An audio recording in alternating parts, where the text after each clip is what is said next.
Pero el Señor Jesucristo, como es Dios y no desciende de María, ni desciende de José, no desciende de María, entonces no hereda, no toma el pecado de María, no toma la muerte de María, y nace un ser humano que es fundición de espíritu con materia, un espíritu semejante al de Dios, pero aquí es Dios mismo tomando humanidad, tomando la materia, tomando lo biológico, lo físico, lo psicológico de la humanidad. Entonces nace otro ser humano, nace un varón, un hombre, con las características de hombres, de todo ser humano, nacido de mujer, pero no con la muerte ni el pecado de los seres humanos. Entonces este es un ser humano vivo, que está en relación con el Padre, está en relación con Dios, como conoce a Dios, como conoce al Padre, como tiene vida, le puede saber y le puede obedecer, y resulta que no desobedece al Padre, o sea, no peca. Todo lo que el Padre le dice que haga, hace. Todo lo que el Padre le dice que hable, él habla. Todo lo que el Padre le dice que no haga, él no lo hace. O sea, no peca, no desobedece. Recuerden lo que es pecado, es obedecer lo que Dios le dice. Entonces, este es un hombre que nace vivo, otro ser humano que nace vivo. Pero resulta que el Señor Jesucristo, estando en su condición de hombre, el Señor Jesucristo es totalmente Dios, totalmente ser humano, fundido. Y se hizo hombre por medio de la encarnación. No se podía ser hombre. No es que, como mucha gente han dicho, que José no se acostó con María para engendrar al Señor Jesucristo, porque en la relación sexual son pecados. ¿Cuándo ha sido pecado la relación sexual de un matrimonio? Eso también no lo inventamos. Eso se lo han inventado las relaciones. ¿Quién dijo que Dios ha dicho que la relación sexual en el matrimonio y dentro del matrimonio es pecado? Entonces José no se acostó con María para engendrar al Señor Jesucristo, porque si engendran al Señor Jesucristo, nace muerto y nace pecador, como todos los seres humanos. Entonces no hubiera servido la muerte de Él, no nos las hubiera podido entregar. Entonces, por medio de la encarnación, la Biblia no usa el término encarnación, pero todo el proceso que habla de la humanización del Señor Jesucristo es de encarnación.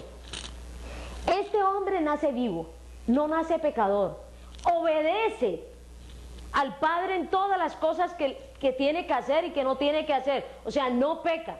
Pero nosotros sabemos históricamente que el Señor Jesucristo muere. Y recuerden que la paga del pecado es muerte. Este era un hombre que no tenía por qué morir, porque el que tiene que morir es el pecador. Y él resulta que él no pecó, él no tenía por qué morir. Entonces la muerte de él no la reciben en el reino de los cielos. El Padre no recibe la muerte del Señor Jesucristo, porque el Padre lo que le deben es muerte por pecador. Él no puede recibir esta muerte física. Y más todavía, muere en una cruz. Ahí les aclaro, porque a veces creemos que la palabra Cristo viene de cruz. La palabra Cristo no viene de cruz. La palabra Cristo es un término griego que significa ungido, ungido, o sea, escogido, determinado para eso, elegido. La palabra Cristo no viene de cruz.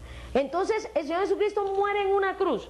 En Deuteronomio 21:23, Dios ha dicho que todo el que muera crucificado, colgado en una cruz, amarrado, clavado en una cruz o en un madero, es maldito por Dios. La cruz es sitio y señal de maldición. Las religiones han cogido la cruz como bendición. La bendición no es la cruz, la bendición es el Señor Jesucristo, muerto en una cruz. Pero la cruz es sitio y señal de maldición. ¿Por qué? Porque todo ser humano, por pecador, por nacer pecador y por desobedecer a Dios, es maldito por Dios. Todos nacemos malditos, no solamente nacemos condenados, no solamente nacemos muertos, no solamente nacemos pecadores, sino que nacemos malditos por Dios, por desobedecerle. Entonces el Señor Jesucristo también tenía que con su muerte, no solamente morir, sino que tener una clase de muerte que nos quitara la maldición. Y por eso muere. Muchos judíos habían tratado de matar al Señor Jesucristo. Muchas personas habían tratado al Señor Jesucristo a espada, a pedrada, y Él nunca se dejó matar. No porque Él le estuviera rehuyendo a la muerte, sino que Él sabía que tenía que morir con muerte de cruz. ¿Para qué? Porque el Padre había dicho que todo aquel que muriera crucificado era maldito por Dios. Él, con su muerte en la cruz, recibió toda la maldición de Dios que nosotros, por pecadores, habíamos recibido. Para librarnos, y vamos a ver, para librarnos de la maldición de Dios. Entonces el Señor Jesucristo muere en la cruz. Esa muerte no la reciben, no la pueden recibir porque es la muerte de un no pecador. Entonces, ¿cuál es la buena noticia? La buena noticia es que el Padre dice, vean, todo aquel que me pague su muerte y sus pecados con la muerte del Señor Jesucristo, de un humano que no nació pecador ni pecó, que está vivo, todo aquel que me pague con la vida y la muerte del Señor Jesucristo, saldó su deuda, como el ejemplo que les ponía del $1.000.000. Y el Señor Jesucristo dice, vea, yo les regalo mi muerte para el que la quiera.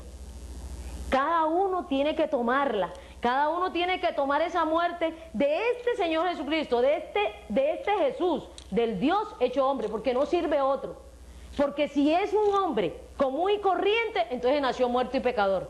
Y si es Dios común y corriente, mucha gente no quiere mirar la humanidad del Señor Jesucristo y miran nomás su deidad.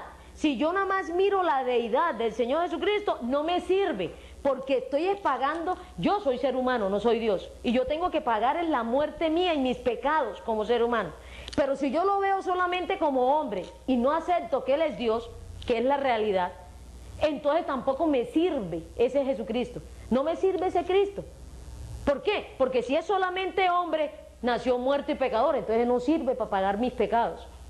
Sirve es el Dios hecho hombre que muere en una cruz, porque si no muere en una cruz, que mucha gente dice que lo bajaron vivo y que lo que tenía era catalepsia, que cuando hablemos la muerte y la resurrección del Señor Jesucristo podríamos analizar si realmente murió.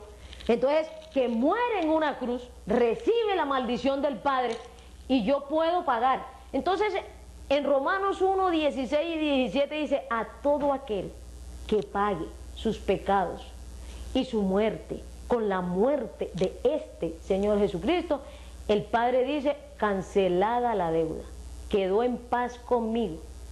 Y ustedes se pueden voltear ante el Señor Jesucristo y le dicen al Señor Jesucristo, ¿cuánto te debo? ¿Qué tengo que hacer para comprarte, para pagarte tu muerte? El Señor Jesucristo dice, te la regalo. Él nos ha regalado su muerte en la cruz para pagar nuestros pecados.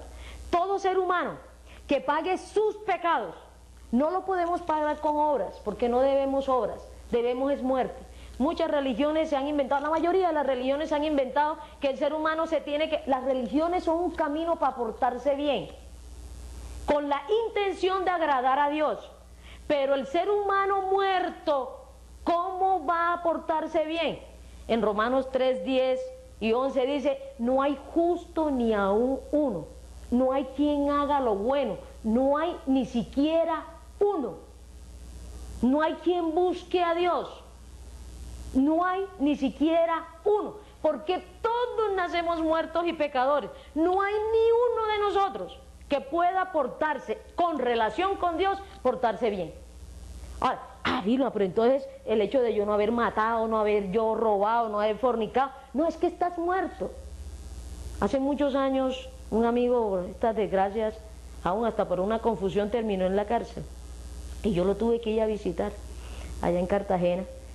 Y como él estaba en un pabellón donde pagan y estaba con aire acondicionado, con muchachas de servicio y todas esas cosas. En la casa él no tenía aire acondicionado, pero ahí era un pabellón con aire acondicionado, muchachas de servicio, les lavaban la ropa, les hacían la comida. Yo entré a ese pabellón, a nosotros los que entrábamos a ese pabellón no nos requisaban. Y yo le dije, ole, estás mejor que en la casa. Aquí estás, pues quédate aquí, mijo. Y él me dijo, Vilma, tú no entiendes, yo estoy preso. Aunque tenga todas estas condiciones, aunque entre comillas tú me estés diciendo que estoy mejor que en la casa, yo estoy preso. Y estoy comiéndome la comida de un preso y ese aire acondicionado, estoy en la cárcel. Prefiero el calor de mi casa. pero no estar aquí en la cárcel. Entonces, todo eso, todo lo que nosotros hacemos sin tener la vida, estando muertos, son obras muertas. ¿Cómo le vamos a pagar a Dios muerte con obras muertas? Es con la muerte de este humano vivo y muerte de cruz. Pero si el Señor Jesucristo se hubiera quedado ahí, muerto, enterrado, ¿no es? Nosotros hubiéramos quedado en paz con Dios, saldada la deuda, pero muertos, porque no habíamos recobrado la vida. Habíamos cancelado la deuda, pero en paz con Dios.